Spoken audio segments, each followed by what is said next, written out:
ey onun ışığına alırma kemanı ağlamay koltan boyu ağın bolayını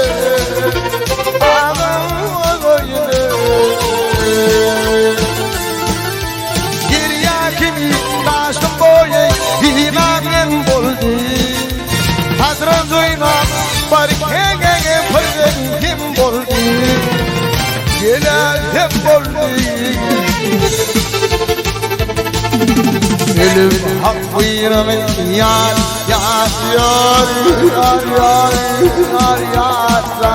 zan namazın boldu ayağımın ay kolpan boy ağın bolayını ağın bolayını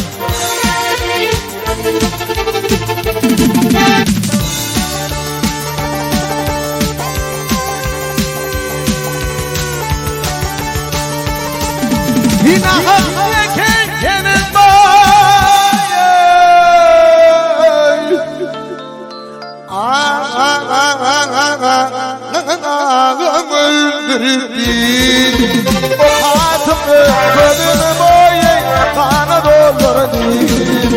kana doldurdu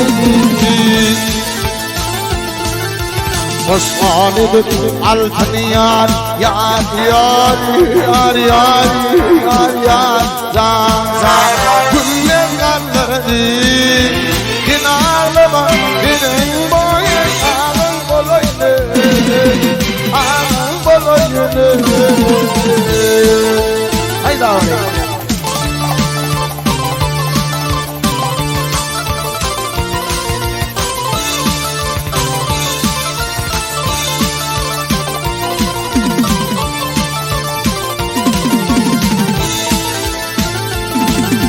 Öldü adının boyu inine canımı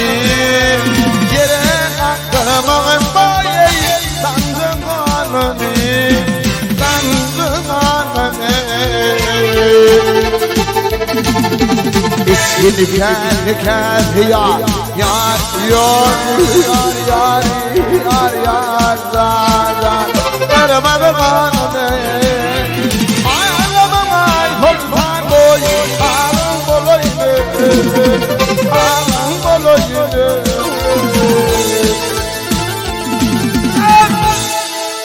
Ölüm hak buyruğu yar yar yar yar yar yar yar zan zan